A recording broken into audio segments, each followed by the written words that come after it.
सा इसमें sir cut रहा है।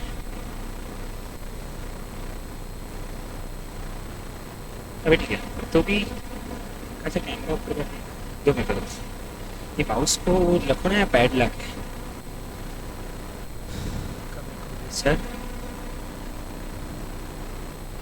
कैमरा थोड़ा सा ऊपर करें बस, ठीक है, परफेक्ट है सर। बाहर जा रहा है हल्का सा ऊपर, बस ठीक है। ठीक है, चलेगा अब तो। उस पे चालू है, यूट्यूब पे लाइव चालू है आशीष भैया, यूट्यूब पे लाइव चालू है? हाँ? चालू नहीं है यूट्यूब लाइव? चालू था अभी थोड़ी देर पहले। Okay, no problem. Okay, so very good afternoon to all of you again. And सबसे पहले आपको बहुत बहुत कॉन्ग्रेचुलेशंस। पास हो गए क्या आप लोग? तभी बैठे हुए ना यहाँ पे अपन कि नहीं सर हम तो अभी आ गए, फाउंडेशन भी चल रही है हमारी। ऑफ कोर्स अब तो सब लोगों का रिजल्ट आ गया है, so many many congratulations to all of you guys. And how are you feeling? कैसा लग रहा है आप लोगों को? कैसा लग रहा है? अच्छा लग रहा है? बहुत बढ़िया, एक नंबर। ज़्यादा दिन नहीं लगेगा ना यार। दिक्कत ये है कि आपका ज़्यादा दिन अच्छा नहीं लगेगा, क्योंकि सीए इंटर में आ चुके हो आप लोग, और जैसे ही आपका पहला पड़ाव खत्म हुआ, थोड़ी सी आवाज़ कम करना पड़ेगा, थोड़ी सी आवाज़।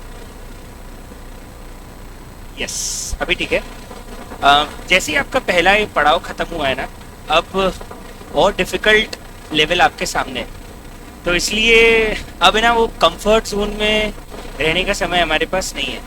हमारे पास इतना समय नहीं है कि हम कंफर्ट जोन में रह के बहुत आराम से पढ़ाई चालू करें। सो पहली बात, जो बच्चे अर्ली बर्ड में आए थे उनको मैंने बोला था थोड़े दिन आराम कर लो, जब तक रिजल्ट नहीं आता तब तक।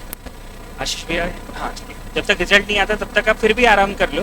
कारण ये है कि रिजल्ट के बाद आपके पास एकदम से प्रेशर आ जाएगा। आप लोग आए ही थोड़ा सा लेट है। आप लोग क्या कर रहे थे? अर्ली बर्ड क्यों नहीं ज्वाइन किया? लग नहीं रहा था पास होंगे। घूम रहे थे? कहाँ घूम रहे थे? काला मंडल घूम रहे थे क्या? घर वाले छोड़ते हैं थोड़े दिन वहीं पे? ठीक है, चलिए। तो काला मंडल घूम रहे थे तो इतने दिन क्या खाया? घास? चलिए, तो हम पॉइंट पे आते हैं। और पॉइंट ये है कि अब हमारे पास बिल्कुल भी समय नहीं है। सो अब है ना, सब लोगों को मैं सबसे पहले यही बोलूँगा कि now you don't have that much time. So अब आपका पूरा फोकस पढ़ाई पे होना चाहिए। मैं मेरा इंट्रोडक्शन दे दूँ। आई एम निखिल गुप्तू और मैं आपको 2 सब्जेक्ट पढ़ाने वाला हूँ। एक है cost accounting and second one is indirect taxes. Income tax में आपके पास 2 पार्ट है। 100 नंबर का इनकम टैक्स है। आशीष सर अभी आए हैं कि आना बाकी है? बाकी है। तो next class I think Ashish sir की होने वाली है। अभी तक नाटा सर आ चुके हैं और तरुण सर आ चुके हैं। तो अकाउंट्स और कंपनी लॉ से तो आपको इंट्रोडक्शन मिल गया होगा। अब मैं आपको पढ़ाऊंगा कॉस्ट अकाउंटिंग और इनडायरेक्ट टैक्सेस। टैक्स के पेपर में 100 नंबर है, उसमें 60 मार्क्स का पढ़ाएंगे आपको आशीष गोयल सर, और 40 मार्क्स का पढ़ाऊंगा मैं। और कॉस्ट अकाउंटिंग पूरे 100 नंबर का है। तो मैं आपको बता दूं, फर्स्ट ग्रुप में सबसे ज़्यादा अगर आपको किसको झेलना है तो मुझे ही झेलना है। मैं आपको 140 मार्क्स का पढ़ाने वाला हूँ फर्स्ट ग्रुप के अंदर। तो out of 400 marks approximately 1/3 proportion पूरा मैं ही पढ़ाने वाला हूँ। ओके, सो कॉस्ट अकाउंटिंग पढ़ना है अपने को पूरे 100 नंबर की, और जीएसटी पढ़ना है अपने को पूरे 40 मार्क्स का। ठीक है, सो ये मेरा पूरा का पूरा सिलेबस रहने वाला है। अब मेरे बारे में तो बात हो गई, अब हम बात कर लेते हैं कि सर हमें पढ़ना कैसे, क्या करना है। तो नाहटा सर ने बहुत सारी बेसिक चीज़ें तो आपको आज बताई होगी। एग्जाम का पैटर्न बताया, कैसा एग्जाम का पैटर्न होता है। 120 नंबर का पेपर आता है, 20 नंबर का एक क्वेश्चन छोड़ना पड़ता है। वैसे ही कॉस्ट में भी सेम होता है। ठीक है, लेकिन मैं उस पर जाऊँ, सब्जेक्ट के बारे में बात करूँ, उसके पहले ना एक बेसिक स्ट्रैटेजी समझ लेते हैं कि हमें क्या पढ़ना चाहिए और क्या क्या नहीं पढ़ना चाहिए, कैसे पढ़ना चाहिए, किस तरीके से हम तैयारी करेंगे सीए इंटर के अंदर। ठीक है, सबसे पहली बात, आपके पास अब जो क्लास का ड्यूरेशन है वो अभी चल रहा है कुछ 4 घंटे, कुछ दिनों के अंदर तो हो जाएगा लगभग 6.5 आवर्स, 7 आवर्स। तो मान के चलो 8:30 या 9 बजे, 8:30 मान के चलो मॉर्निंग में, टू 4:30 और 5 o'clock, ये आपका शेड्यूल कुछ दिनों में हो जाएगा। So you have to devote approximately 3 to 4 hours daily at your. चाहे टाइम थोड़ा और बढ़ जाए, कम हो जाए, कम से कम रोज 3 से 4 घंटे आपको घर पे कंसिस्टेंटली पढ़ाई करनी। ये पहली चीज दिमाग में बिठा लो। दूसरी चीज दिमाग में बिठा लेना कि सीए इंटर में आपको ऐसा लगता हो कि पेपर बहुत टफ आता है, नहीं है। सीए इंटर पता है डिफिकल्ट नहीं है। सीए इंटर के साथ पता है प्रॉब्लम क्या है? सीए इंटर मांगता है कि अगले 9 महीने तक आप कंसिस्टेंटली पढ़ते हैं। डिफिकल्टी से ज़्यादा आपको पता है किस चीज़ पे फोकस करना चाहिए? कंसिस्टेंसी में। फिर क्या होता है मैं आपको जनरली बताता हूँ, बच्चे पढ़ना चालू करते हैं, अभी 1 महीना बहुत अच्छे, सब एकदम एंथुसियाज्म में रहते हैं, सब एकदम बहुत एनर्जेटिक रहते हैं, अच्छे से पढ़ाई चालू करते हैं। महीने 2 महीने बाद मोनोटोनस लगने लग जाता है, और मोनोटोनस लगने लग गया ना एक बार, तो आप अपने आप होमवर्क स्किप करना चालू कर दोगे, टेस्ट स्किप करना चालू कर दोगे, और आते आते अगले 5-6 महीने तक आपको बिल्कुल ऐसा लगेगा अरे यार बस अभी खत्म हो जाए। और उसके बाद जब मेन एग्जाम टाइम रहेगा तब आपकी मोनोटोनी की लेवल इतनी बढ़ जाएगी कि आपका इंटरेस्ट ही खत्म हो जाएगा। तो वो आपको डेवलप करना पड़ेगा कि आप सब्जेक्ट से प्यार करना चालू कर दो। आपके खून में सब्जेक्ट चढ़ जाना चाहिए, मतलब जहां बात निकले। मैंने एक चीज देखी है, मेरे जितने दोस्त लोग हैं ना, जितने भी चार्टर्ड अकाउंटेंट लोग हैं, पता नहीं क्यों कहीं भी जाएंगे, मतलब अगर फॉरेन भी कहीं घूमने गए ना, for example it was the actual case, तो मैं आपको बता रहा हूँ। मेरे एक दोस्त है, मेरे साथ ही सीए किया था, और हम लोग कहीं एक यूरोपियन कंट्री में थे, और हम एक ब्रिज पे घूम रहे थे। वो ब्रिज रॉकस्टार मूवी में था, अगर आपको पता हो तो। दौड़ के रणबीर कपूर आता है, और उधर से वो शायद वो रॉकस्टार मूवी में प्राग का था, प्राग का। तो एक कोई चार्ल्स ब्रिज करके वहाँ पे, तो वहाँ पे खड़े थे, और वहाँ पे एक म्यूजिक का परफॉर्मेंस चल रहा था रोड पे। और रोड पे म्यूजिक का परफॉर्मेंस ऐसा था कि वो बंदा गाना गा रहा था, गिटार बजा रहा था, जो बंदे को पसंद है वो परफॉर्मेंस के लिए पैसे डाल दे। तो instead of listening the music, instead of enjoying the movement, my friend asked me कि यार ये 9 कमा लेता होगा एक दिन में। बोले यार $1 सब डाल के जा रहे हैं, 1 यूरो सब डाल के जा रहे हैं। और वो 1 घंटे तक देखता रहा कि टोटल कितने लोगों ने कितने यूरो डाले और क्या कैलकुलेशन किया। मतलब उसके दिमाग में वहां भी कैलकुलेशन चल रहा है, उसके दिमाग में वहां भी ये चल रहा है कि आदमी दिन भर में कितने पैसे कमा लेता है, और बड़ी बिजनेस अपॉर्चुनिटी यार ये तो।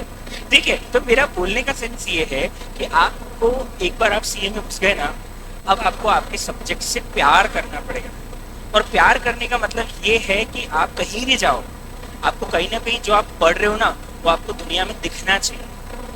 बच्चे मेरे पास फोन में मैसेजेस और स्क्रीनशॉट भेजते हैं जीएसटी को लेके, जैसे हमने क्लास में जीएसटी पढ़ा होता है, उसके बाद वहाँ कुछ भी वियर्ड चीज कहीं पे देखते हैं ना, तो बिल का फोटो खींच के भेजते हैं, सर इसने जो जीएसटी चार्ज किया वो मुझे गलत लग रहा है, आप बताओ ये सही है गलत है। सर हम यहाँ गए थे, हमसे इतना जीएसटी ले लिया। तो क्या होता है कि जब आप ये सब चीजें पढ़ते हो, उससे आप प्रैक्टिकली अपनी लाइफ में अप्लाई करना चालू कर दोगे ना, तो व्हाट विल हैपन, आपको अपने आप सब्जेक्ट काम नहीं लगेगा, और आपको सब्जेक्ट से प्यार हो जाएगा। और वो बहुत ज्यादा जरूरी है सीए इंटर में भी और सीए फाइनल में भी। इतने साल तक कोई चीज पढ़ना तभी पॉसिबल है जब आप उससे प्यार कर सको। किसी लड़की के साथ रिलेशनशिप में आते हैं, लॉन्ग टर्म रिलेशनशिप तब चलेगा जब क्या हो क्या हो क्या हो क्या बोल रहे भाई साहब? पता सर अभी तक चला नहीं लॉन्ग टर्म। पता है आपका लॉन्ग टर्म क्यों नहीं चला? चला क्या रीजन है? चलो ऑनलाइन वाले बताओ मुझे, क्या रीजन है कि लॉन्ग टर्म रिलेशनशिप चलता है और क्या रीजन है लॉन्ग टर्म रिलेशनशिप नहीं चलता है? ऑनलाइन वालों से जवाब चाहिए मुझे, जवाब दो मुझे। अरे कैसी बातें कर रहे हो तुम, इतना इतना ज्यादा साधारण और अल्लाह की गाय बनने की कोशिश कर रहे हो। मेरे को नहीं पता है कि तुम कौन हो, है ना? तो फालतू की बकवास सिर्फ मेरे सामने कौन हो, हमको थोड़ी पता है, हम तो अभी अभी बड़े हुए हैं, है ना? बहुत बढ़िया। सो ऑफ कोर्स प्यार, आप किसी भी लड़की के साथ या आप किसी भी लड़के के साथ तभी लॉन्ग टर्म सर्वाइव कर सकते हो जब आप उसके साथ प्यार। अदरवाइज वो 2-4 महीने का कैजुअल रिलेशनशिप खत्म हो जाएगा, कोई हुकअप होगा खत्म हो जाएगा, कोई फ्लिंग होगा खत्म हो जाएगा, तभी वो चीज चलेगी जब क्या होगा, प्यार होगा। और यही चीज आपको सब्जेक्ट के साथ भी करनी पड़ेगी, नहीं तो 4 साल तक कैसे चलेगा? और अपने कोई सब्जेक्ट 4 साल तक चलाने, क्योंकि 1 साल तो अभी इंटर का और 3 साल फाइनल के, यही सब्जेक्ट्स हैं। Income tax, GST, cost accounting, ये अकाउंट्स, ये सारे सब्जेक्ट फाइनल में वापस से आपको थोड़े अलग लेवल, एडवांस लेवल पे, पर है तो यही। तो अल्टीमेटली आपको अगर किसी चीज को 4 साल तक कंटिन्यूसली पढ़ना है, इंटरेस्ट रखना है, उसके साथ रिलेशनशिप रखना है, तो तभी हो पाएगा जब आप उसके साथ प्यार करोगे। अदरवाइज क्या हो जाएगा, ब्रेकअप। और ब्रेकअप हो गया तो अपने लिए अच्छा है, अपने लिए बुरा है। लड़की से ब्रेकअप होना हो सकता है हमारे लिए अच्छा हो, लड़के से ब्रेकअप होना हो सकता है, टॉक्सिक रिलेशनशिप से ब्रेकअप होना हो सकता है आपके लिए अच्छा हो, लेकिन इन सब्जेक्ट से ब्रेकअप हो गया ना, दिक्कत है कि सीए से ब्रेकअप हो जाएगा और बहुत बड़ी दिक्कत हो जाएगी। ठीक है। तो इसीलिए हमें पहले दिन से ये समझना है कि हमें सब्जेक्ट से क्या करना पड़ेगा, प्यार। और प्यार ऐसा वाला नहीं झूठ मूठ वाला, हाँ जानू हाउ आर यू, ऐसा वाला प्यार नहीं, असली वाला प्यार। असली वाला मैं तो तुमको बहुत प्यार करता हूँ, पता है इतनी याद आ रही थी, है ना, ऐसा वाला प्यार की बात ही नहीं कर रहा हूँ मैं तुमसे बात कर रहा हूँ सच्चा प्यार। सच्चा प्यार करोगे तभी सब्जेक्ट को आप अच्छे से पढ़ पाओगे, और रोज आपके दिमाग में बस यही सब्जेक्ट चलता रहेगा, हर जगह जहाँ जाओगे वही सब्जेक्ट चलेगा, और तभी आप इन सब्जेक्ट को अच्छे से पढ़ पाओगे। तो आज से आपको आना है रिलेशनशिप, वो भी एक के साथ नहीं, 8 के साथ, 4 के साथ भी नहीं, कितने के साथ, 8 के साथ। 8 लोगों को एक ही टाइम चलाना पड़ेगा आप लोगों को, ठीक है। सबकी डेट्स याद रखनी पड़ेगी, सबके बर्थडे याद रखने पड़ेंगे, सबकी एनिवर्सरी याद रखनी पड़ेगी, सबको रोज बाय जानू करके सोना पड़ेगा, ठीक है। तभी आप सीए इंटर में पास हो पाओगे। तो मतलब अपने को आज से आना है रिलेशनशिप में। तो आप इंस्टाग्राम पे तो आता नहीं, लेकिन फेसबुक पर अगर आप चला रहे हो अभी भी, उस पर स्टेटस कर देना कमिटेड, है ना, कमिटेड टू सीए, ठीक है। चलिए, तो एक और इम्पोर्टेंट बात है, मैं एक और एक्चुअली वाक्य बताता हूँ, ऐसा हुआ मेरे साथ कुछ टाइम पहले की बात है। एंड मैं इसलिए बता रहा हूँ कि I just want to create some interest in all these subjects, and I just want to, मतलब मैं ये चाहता हूँ कि आपके दिमाग में बैठ जाए कि सीए डिफिकल्ट नहीं है, बस आपको उसके साथ कंसिस्टेंटली प्यार करते रहना पड़ेगा, सब्जेक्ट के साथ कंसिस्टेंटली प्यार करते रहना पड़ेगा। तो एक बार ऐसे हुआ, और ये उन लोगों के लिए जो रिलेशनशिप में है, ऑलरेडी है, मतलब इन सब्जेक्ट में रिलेशनशिप में है, ठीक है। मेरे पास बच्चे आएंगे, अभी नहीं आएंगे, 5-7 दिन बाद पूछने आएंगे। अब क्या होता है, नाहटा सर तो थोड़े बड़े हो गए, है ना, तरुण सर भी थोड़े खौफनाक तो नहीं लगते, लेकिन तरुण सर भी लगता है थोड़े डिसिप्लिन वाले हैं, ऐसे वाले। थोड़े दिन बाद आपको लगेगा ये आदमी तो ऐसे ही है ना। तो तुम थोड़े दिन बाद मेरे पास आओगे, सर एक लड़की है, ये हो रहा है, वो हो रहा है, मैं लव गुरु बिल्कुल भी नहीं हूँ, तो मेरे पास मत आना।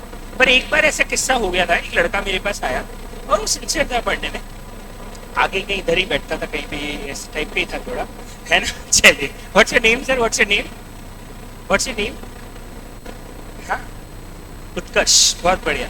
तो उसके साथ हुआ ये कि वो मेरे पास आया, उत्कर्ष जैसे ही एक बच्चा था, बहुत अच्छा सिंसियर बच्चा था, बहुत अच्छा लड़का था। वो मेरे पास आया और बोलता है सर मेरी पढ़ाई नहीं हो पा रही, तो व्हाट हैपेंड। बोले सर एक लड़की बैठती क्लास में, उसने मेरे को नाम भी बताया ये है, उसने बताया कि सर वो लड़की और हम रात को रोज 4 घंटे बात करते हैं, 5 घंटे बात करते हैं, सुबह 5 बजे तक बात करते हैं। तो मैंने बोला ऐसा क्यों। बोले मैं उसको बहुत बोलता हूँ फोन रख दे पढ़ ले, एंड ही स्टार्ट क्राइंग। तो सर क्या हो गया। तो बोलता है सर मैं फेल हो जाऊँ चलेगा, लेकिन मेरे कारण वो फेल हो रही है, क्योंकि अगर वो भी 5 घंटे मेरे से बात करती रहेगी तो पढ़ाई कैसे करेगी, तो फेल हो जाएगी, और मैं नहीं चाहता हूँ कि मेरे कारण फेल हो जाए। She started crying. So I said भाई तुम्हारा चल क्या रहा है। तो बोला कि मैं उसका दोस्त हूँ, I am his friend, we are not in a relationship. उसने अभी तक मुझे प्रपोज नहीं किया, ना मैंने उसको प्रपोज किया है, लेकिन वो रोज हम उससे 5 घंटे बात करते हैं। तो मैंने उसको बोला कि भाई ऐसे तो तेरा सीए होगा ही नहीं, तू परेशान अलग हो रहा है, वो भी तेरे से बात करके परेशान रही, तू रो रहा है, कैसे चलेगा। मैं उसको बोला मेरी बात सुन, तो उसको क्लियरली बोलते हैं, वो ऐसे नहीं मान रही ना। क्या होता है रात को 11 बजे बाद इमोशंस इतने ऊपर हो जाते हैं कि दिमाग चलना बंद हो जाता है। तो मैं एक सिंपल पॉलिसी फॉलो करता हूँ, रात को 11 बजे बाद किसी से फोन पे बात नहीं करती, कि 11 बजे बाद चीज़ें सुधरती नहीं, चीज़ें 11 बजे बाद बिगड़ती।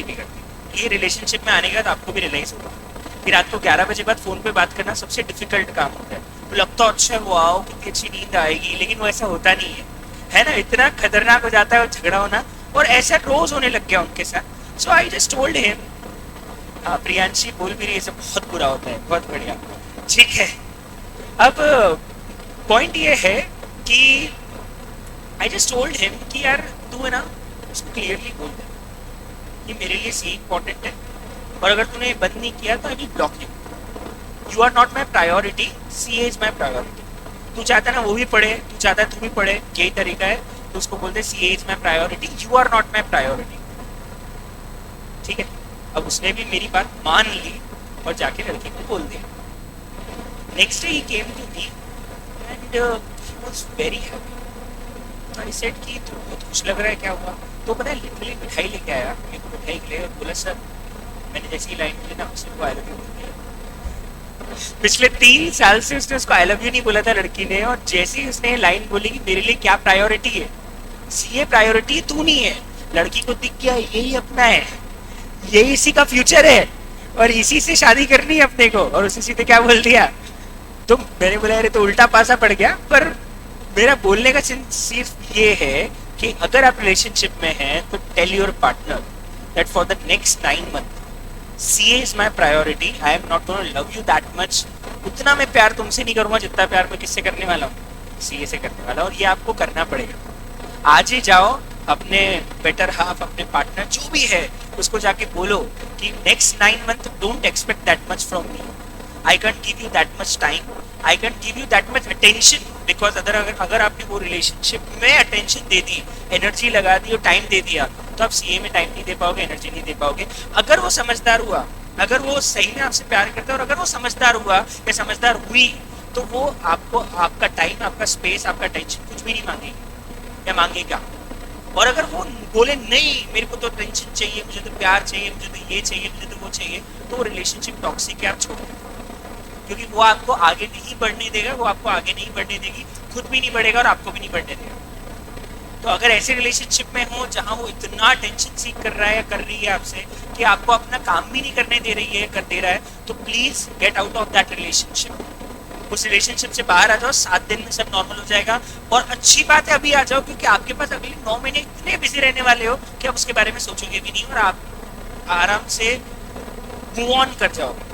अगर आपने सोचा नहीं अभी नहीं करता हूँ, अभी तो मेरा हाई एकदम पीक टाइम चल रहा है, अभी तो मेरे को टाइम रिलेशनशिप में रहना चाहिए, बिल्कुल भी नहीं, this is the best time.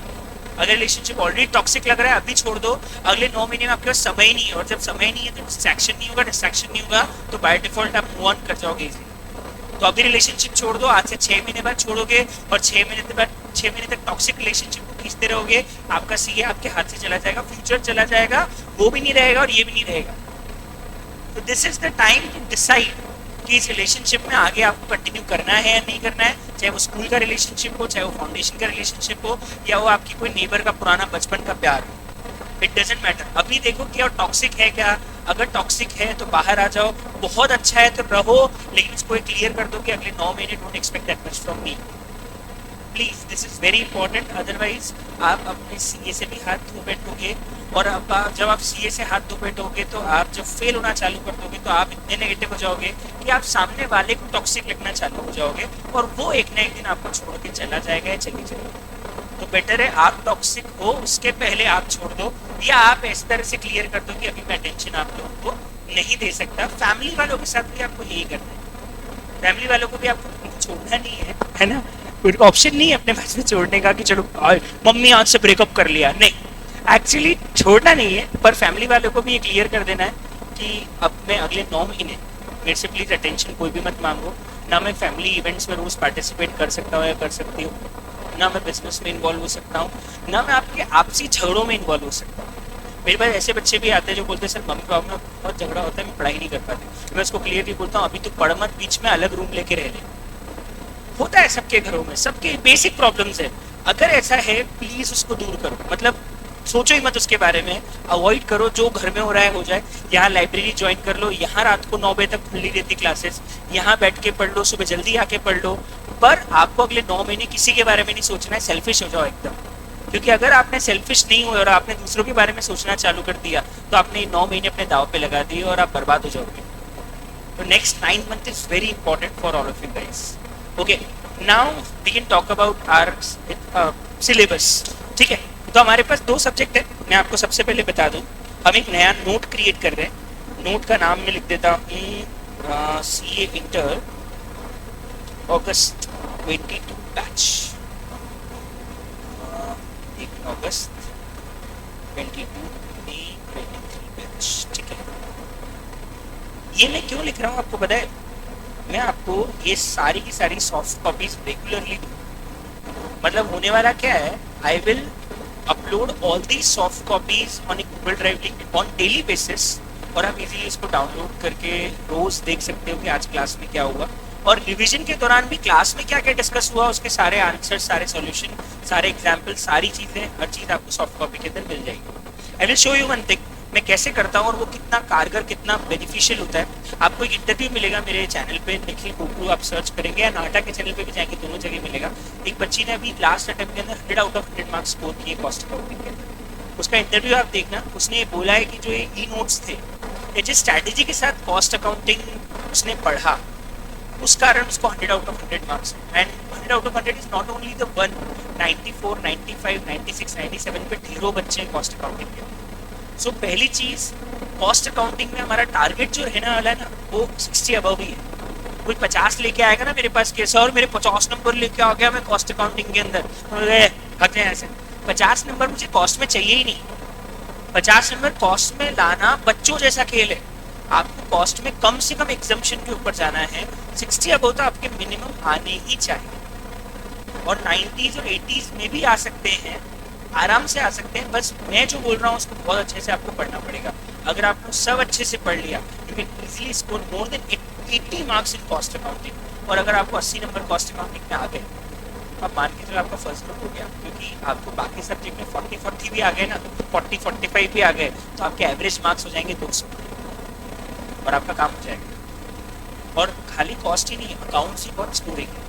Accounts में भी नाटा सर के आप स्टूडेंट्स का एवरेज नंबर देखेंगे तो 80, 85, 90, 75, 70 इसी में स्कोर होता है। तो अकाउंट्स और कॉस्ट आपकी नैया पार लगाने वाले हैं फर्स्ट ग्रुप के अंदर, क्योंकि दोनों प्रैक्टिकल सब्जेक्ट हैं। कंपनी लॉ और टैक्सेशन, दो में आप ज़्यादा एक्सपेक्ट मत करना। कंपनी लॉ और टैक्सेशन में आप एक्सपेक्ट कर लेना 60 मतलब बहुत अच्छे, 50 मतलब ठीक। तो 50 और 60s में ही मार्क्स आते हैं बच्चों के, बहुत ही एक्स्ट्रा ऑर्डिनरी होगा तो 70s तक जा पाएगा। कॉस्ट में एवरेज मार्क्स 60 अबव है, एक्स्ट्रा ऑर्डिनरी होगा तो 90 अबव जा पाएगा। Same with accounts. So accounts और कॉस्ट में बहुत अच्छा स्कोर करना पड़ेगा, ताकि आपके पूरे ग्रुप के भी स्कोर बढ़ जाए। रैंक टारगेट कर रहे हो तो वो भी तभी आ पाएगी जब आप अकाउंट्स स्कोर भी 80 अबव स्कोर करते हो। आप किसी भी रैंक होल्डर की मार्क्स देख लेना, अकाउंट्स और कॉस्ट में 80 ऊपर नहीं है ना, तो उसकी रैंक ही नहीं आ सकती, क्योंकि रैंक आती है 540, 550 मार्क्स के ऊपर। Out of 800 you have to score more than 550, 560 marks to score a rank. और उसके लिए आपको कम से कम फर्स्ट ग्रुप में ही 300 नंबर चाहिए। 300 नंबर लाने के लिए आपको दो सब्जेक्ट में कम से कम 80 अबव मार्क्स लाने पड़ेंगे, तभी आप 300 नंबर तक जा पाओगे। ठीक है, सो इसीलिए ये दो सब्जेक्ट बहुत ही ज़्यादा काम के हैं, एक तो अकाउंट्स और एक है कॉस्ट अकाउंटिंग। ठीक है, अब मैं अगर अपनी डिस्कशन की बात चालू करूँ तो हमारे पास एक सब्जेक्ट तो पढ़ने के लिए है,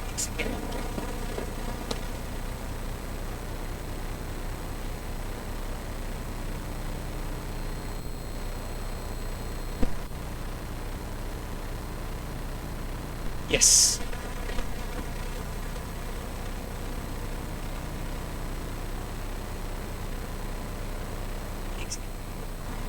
ये चार्ज हो रही है। मैं जैसे आपको बता दूं कि हमारे पास सब्जेक्ट जो पढ़ने के लिए वो है, एक तो 100 नंबर का कॉस्टिंग और 40 नंबर का जीएसटी। अभी मैं बताया 40 मार्क्स के जीएसटी को हाथ नहीं लगा। क्यों सर अभी क्यों नहीं पढ़ा रहे हो जीएसटी? जीएसटी तो इतना इम्पोर्टेंट है, इतना काम आता है, अभी क्यों नहीं पढ़ा रहे हो? Because of अमिटमेंट्स। रेगुलरली इतने अमिटमेंट्स आते हैं कि अगर मैंने अभी जीएसटी पढ़ाया ना, तो बाद में जाके पहले पढ़े हुए को भी भूलना पड़ेगा और फिर नया पढ़ना। सो आपके ऊपर कब तक के अमेंडमेंट्स एप्लीकेबल होते हैं, मान के चलना एग्जाम से 5 मंथ्स पहले तक। मतलब जैसे अभी आपका एग्जाम आने वाला है मई, तो आप अक्टूबर नवंबर तक के सारे अमेंडमेंट्स आपके ऊपर एप्लीकेबल, ये जो आपके एग्जाम में पूछे जाएंगे।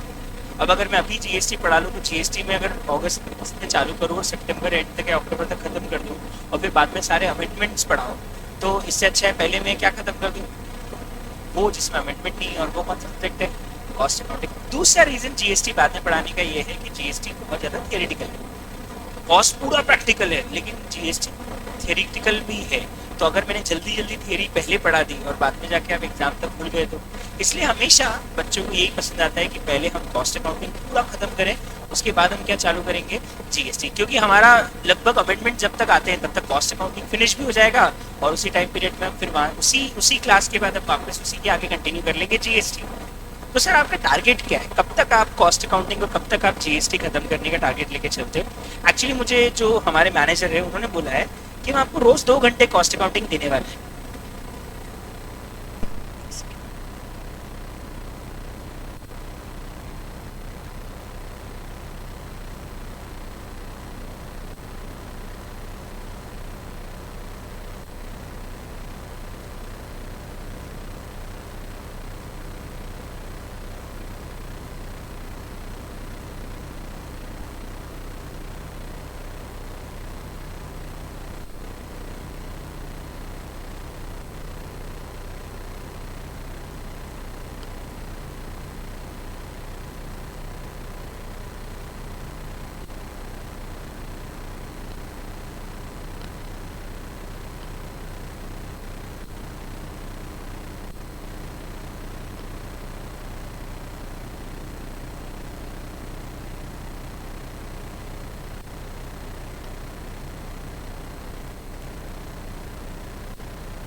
चलिए, एक्चुअली पेंसिल ने भी 5-6 दिन की छुट्टियां ले ली ना, तो पेंसिल भी हॉलीडे पे चली गई। पेंसिल स्टार्ट होने में टाइम लग रहा है, कोई बात नहीं, जितने मैं हाथ से ही लिख लेता हूँ। Writing, don't mind my writing because I am writing from the finger right now. So we have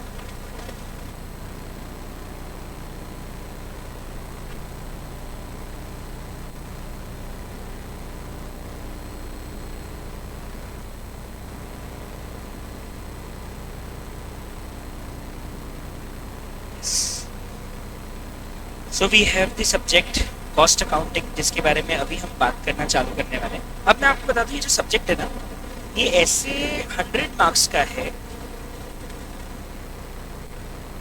पर एग्जाम में आता है 120 नंबर, जिसमें से 100 नंबर का पूरा प्रैक्टिकल पोर्शन है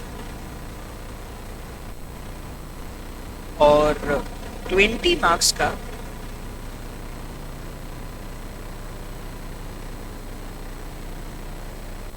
they will ask थियरी, और ये हमेशा ऑप्शनल आती है। तो अब मैं बच्चों को यही सजेस्ट करता हूँ, go for 100 marks practical, theory को सिर्फ बैकअप की तरह रखना। And you know why?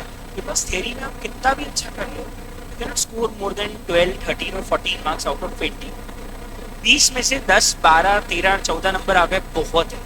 In practical में अगर आपने सही किया है तो you will get exact 100 out of 100 marks, मतलब पूरे मार्क्स मिलेंगे, कोई मार्क्स नहीं कटेंगे। अगर आपने proper working note, proper ideal presentation किया है तो आपके मार्क्स बिल्कुल भी डग नहीं होंगे। लेकिन प्रैक्टिकल थियरी में ऐसा नहीं होगा, आप कितना भी अच्छा लिख लो, किसी के लिए पॉसिबल नहीं है कि वो मॉड्यूल की एग्जैक्ट लैंग्वेज को कॉपी कर पाए। तो आप एक्सपेक्ट करना है कि अगर 5-5 नंबर के 4 क्वेश्चन आते हैं तो आप 5 में से 3, 2.5, 3.5, इससे ज़्यादा मार्क्स एक क्वेश्चन में सही भी लिख दोगे तो भी स्कोर नहीं कर पाओगे।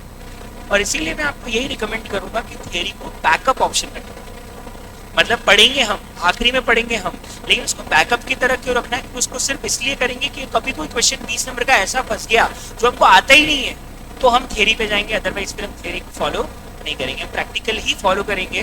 क्योंकि प्रैक्टिकल में you can easily score full marks, जबकि थियरी में आप फुल मार्क्स स्कोर नहीं कर पाओगे। और इसीलिए मैं आपको सजेस्ट करूंगा थियरी को बैकअप की तरह ही रखिएगा, थियरी को बैकअप ऑप्शन की तरह रखना और प्रैक्टिकल ही फॉलो करना, तो आपको बहुत अच्छे मार्क्स कॉस्ट अकाउंटिंग में मिलेंगे।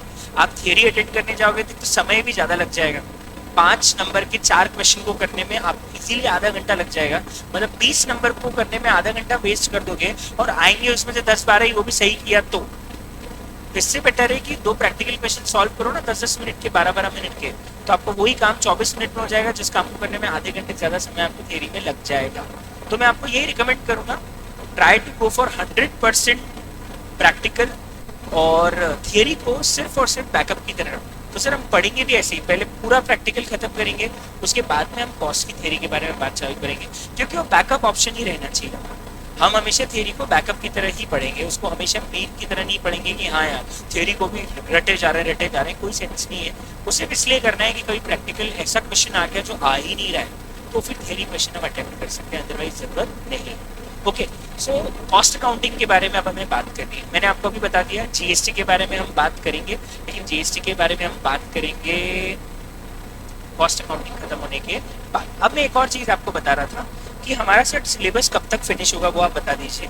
देखो, अगर हम रोज, हमारी क्लास चालू होने वाली है 2 आवर्स की,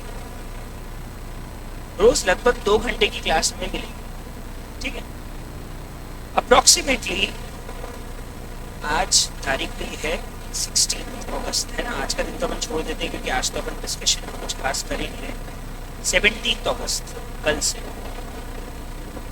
17 अगस्त से अगर हम अब चालू करें हमारी क्लासेस का ड्यूरेशन 2 घंटे या धीरे धीरे 2 घंटे हो जाएगा, अप्रोक्सीमेटली मान के चलो 3.5 महीना। कि कहाँ खत्म होगा 3.5 महीना?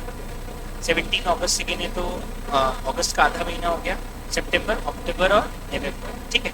मान के चलो फर्स्ट वीक ऑफ दिसंबर, हमारा टारगेट यही है, फर्स्ट वीक ऑफ दिसंबर तक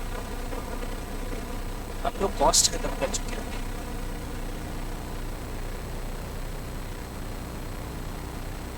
और इसके बाद हम चालू करेंगे जीएसटी। तो यहाँ पे हमारा कॉस्ट खत्म हो जाएगा फर्स्ट वीक ऑफ दिसंबर तक, and then we will start with GST. अब जीएसटी कब तक चलेगा सर? जीएसटी के लिए मुझे चाहिए सिर्फ 40 डेज, 2-2 घंटे की क्लास अगर मुझे 40 डेज मिल गई तो that is more than enough. So 40 days यहाँ से गिन लिया जाए, 7 दिसंबर से मान लेते हैं अपन, क्योंकि 7 दिन छुट्टियां भी आएगी, दिवाली वाली सब आ जाएगी। 7 या 8 10 दिसंबर से मान लो, 10 दिसंबर से आप गिन लो 40 दिन, तो ये खत्म होगा लगभग जनवरी 20 तक। मतलब अपन मान के चलिए 26 जनवरी, 25 जनवरी की भी संडे वनडे सब आ जाएंगे 25 जनवरी। तो मतलब टारगेट यही है कि हम जनवरी एंड तक हमारा कॉस्ट और जीएसटी पूरा फिनिश कर देंगे।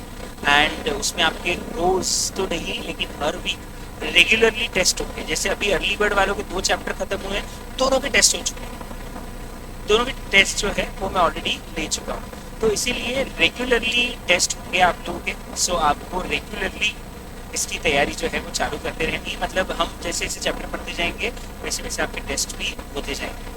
तो हमारा यही टारगेट है कि जब तक जनवरी एंड आए तब तक एक बार आपका पूरा कॉस्ट का भी और पूरा जीएसटी का रिवीजन भी हो जाए, टेस्ट भी हो जाए और क्लासेस भी पूरी फिनिश हो जाए। तो ये टारगेट मेरे सब्जेक्ट के लिए रहेगा। जब फर्स्ट ग्रुप हो जाएगा, फर्स्ट ग्रुप मान के चलो जनवरी एंड तक फिनिश हो जाएगा, और उसके बाद आप लोग second group I think February and तक फिनिश कर देंगे। तो आपके पास मार्च अप्रैल 2 महीने पूरे बचेंगे सेल्फ स्टडी के लिए। फरवरी में भी आपके पास सिर्फ सेकेंड ग्रुप की क्लासेस रहेगी, तो आपके पास कम से कम स्पेयर टाइम ज़्यादा मिलेगा। जैसे अभी क्लासेस 7 आवर लग रही, तो फरवरी में जब सेकेंड ग्रुप चलेगा तो क्लासेस 4 to 5 आवर ही रहेगी। तो आपके पास घर पे रहेंगे 10 से 12 घंटे घर पे सेल्फ स्टडी करने के लिए। तो इसीलिए जनवरी एंड तक हम लोग क्लासेस अच्छी खासी खींचेंगे, तब तक सब खत्म कर देंगे। फरवरी में सिर्फ सेकेंड ग्रुप रहेगा और फरवरी एंड तक हम लोग सेकेंड ग्रुप में फिनिश कर देंगे। तो आपके पास सिर्फ फिर 2 महीने पूरे पूरे खुद से पढ़ने के लिए रहेंगे। इसमें हम लोग आपके मॉक टेस्ट लेंगे, हम आपको पूरा मई तक पकड़ के रखेंगे, क्योंकि आपके कम से कम 2-2 मॉक टेस्ट हर सब्जेक्ट के होंगे। तो पहले सारे चैप्टर वाइज टेस्ट होंगे, उसके बाद आपके रैपिड ऑब्जेक्टिव पैटर्न वाले टेस्ट भी होंगे, और उसके बाद आपके मॉक टेस्ट भी होंगे। इतनी अच्छी प्रैक्टिस अगर आपने कर ली तो आप एग्जाम में आराम से पास हो जाओगे। पास होना पहला टारगेट है। दूसरा टारगेट है रैंक लाना। अगर आपको पास होना है तो जो हम बताते जा रहे हैं करते जाइए। रैंक लानी है तो उसी को और एडवांस लेवल पे आपको करना पड़ेगा। मतलब आप अगर कॉस्ट पे एक्सपेक्ट कर रहे हो सिर्फ कितने रिवीजन पास होने के लिए करने, तो बोलूंगा 3 बहुत है। अगर आपको रैंक लानी है तो कम से कम 5 या 6 रिवीजन आपको कॉस्ट में करने पड़ेगा। 5 या 6 बार कॉस्ट को ऐसा कर डालो कि कॉस्ट में कोई भी क्वेश्चन कहीं से पूछ ले अपने को आना चाहिए। तो वो रैंक के लिए टारगेट है। 3-3 रिवीजन बेसिक टारगेट है जो हर बच्चे को लेके चलनी चाहिए। एक रिवीजन हो जाएगा क्लास के साथ, एक रिवीजन हो जाएगा सेल्फ स्टडी में, एक रिवीजन हो जाएगा हमारा जब हम खुद से आखिरी के टाइम में पढ़ रहे हो कि वो जो लास्ट के एग्जाम वाले डेज है वो एक रिवीजन हो जाएगा। तो मिनिमम 3 रिवीजन आपको हर सब्जेक्ट में करनी ही पड़ेगा। ठीक है, तो ये समझ में आ गया कि हमारी टाइमलाइन क्या रहने वाली है, आपको कितना सब टाइम लगभग घर पे पढ़ने के लिए मिलेगा, ये भी आपके साथ क्लियर हो गया। टेस्ट मैं आपको बता ही चुका हूँ, रेगुलर टेस्ट होंगे। सर ऑनलाइन वाले जो है उन लोगों का टेस्ट कैसे होगा? ऑनलाइन वालों का भी वही टेस्ट होगा जो आपका होगा, और उन लोगों की कॉपी चेक होगी ऑनलाइन। मतलब बच्चा जैसे टेस्ट देगा वो अपनी कॉपी को स्कैन करके हम जो लिंक देंगे उस पर अपलोड कर देगा, हम उसी लिंक पे बच्चे को वापस वही कॉपी चेक करके डाउनलोड करने का ऑप्शन दे देंगे। तो ऑनलाइन बच्चा भी वैसे ही टेस्ट देगा, ऑफलाइन वाला बच्चा भी वैसे ही टेस्ट देगा और सेम टाइम पे देगा। अभी अगर यहाँ टेस्ट चल रहा है तो ऑनलाइन पे अभी उसी समय टेस्ट होगा, और 1 घंटे के अंदर जब टेस्ट खत्म होगा आपको कॉपीज अपलोड करनी ऑनलाइन वालों को। आपकी copies within a week check होके आपके पास वापस आ जाएगी। ऑनलाइन वाले जहां लिंक अपलोड किया था वहां से डाउनलोड कर सकते हैं। आप लोगों को तो फिजिकल कॉपी यहाँ से दे दी जाएगी। ठीक, और कुछ सवाल आपके पास है तो पहले पूछिए, अदरवाइज मैं अपनी कॉस्ट की स्ट्रेटेजी चालू करूंगा। पहले जनरल कोई क्वेश्चन है आपको कुछ पूछना है? सर ग्रुप 2 1 महीने में कैसे कर पाएंगे? अरे ग्रुप 2 चालू हो जाएगा पहले ही। डोंट गेट कंफ्यूज शुभम, ऐसा नहीं बोल रहा हूँ कि जनवरी एंड तक फर्स्ट ग्रुप खत्म होगा और सेकंड ग्रुप चालू ही फरवरी में होगा और फरवरी में खत्म हो जाएगा। नहीं, चालू अभी हो जाएगा कुछ टाइम बाद। मतलब ग्रुप 1 के 4 सब्जेक्ट, जैसे 1 घंटा थ्योरी सब्जेक्ट लगेगा, 2 घंटा प्रैक्टिकल सब्जेक्ट लगेगा, तो ऐसे करके आपके ग्रुप 1 के 4 सब्जेक्ट और ग्रुप 2 के 2 सब्जेक्ट थोड़े दिन बाद चालू हो जाएंगे।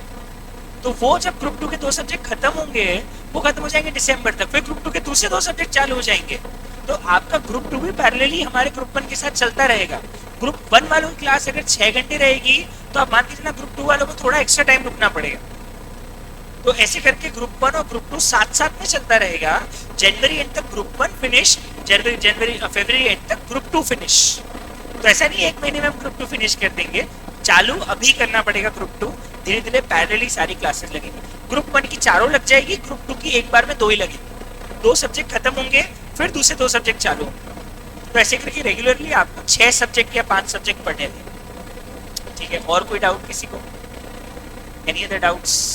सर पेपर का स्ट्रक्चर चैप्टर वाइज डिस्कस कर दीजिए। एक्चुअली उसका भी अभी नहीं है समय, चैप्टर वाइज कितने मार्क्स का क्या आता है वो बताना। लेकिन हाँ, मैं आपको आगे जाके ये बता दूंगा। मैं आपको बताता हूँ कहाँ है, just give me a second.